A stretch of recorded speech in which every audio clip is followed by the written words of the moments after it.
नमस्कार सरल आज म एसई को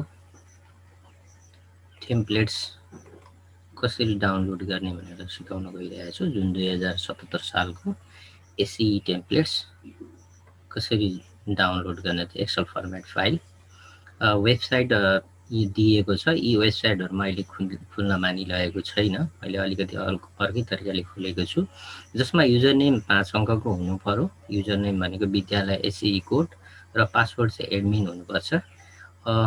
मैले अलिकति यहाँ गएँ र एड्रेस चाहिँ यसरी गर्दा मात्रै खुलेको छ। अहिले पछि खुल्न सक्छ। मैले यति गरेँ। यो लिंकमा तपाईहरुलाई राखिदिन्छु र यहाँ एडमिनमा तपाईले 5 अङ्कको हुनुपर्छ स्कुलको कोड र मैले चाहिँ अगाडि नै लगइन गरिसकेकोले यहाँ आइसकेको छ। लगइन गरे। यति गरिसकेपछि लगइन भइसकेपछि तपाईहरुलाई यहाँ डाउनलोड भन्ने आउँछ।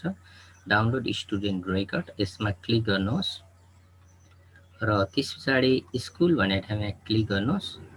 स्कुलको नाम देखाउनेछ र तपाईहरुलाई रेगुलर एक्जामटेड कुन हो त छान्नुहोस् र डाउनलोड गर्नुहोस्। त्यसै गरेर टेक्निकलको पनि छ। अब डाउनलोड गर्नुहोस्।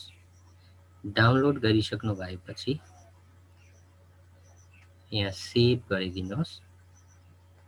ओके। यति गरिसक्नु भएपछि यो फाइल तपाईहरुको कहाँ गएको छ त भन्दा यहाँ डाउनलोडमा छ। त्यो चाहिँ हामीले यहाँ यसमा गएर डाउनलोडमा क्लिक गर्नुहोस्।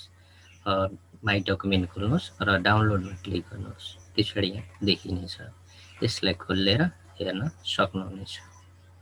हस् त।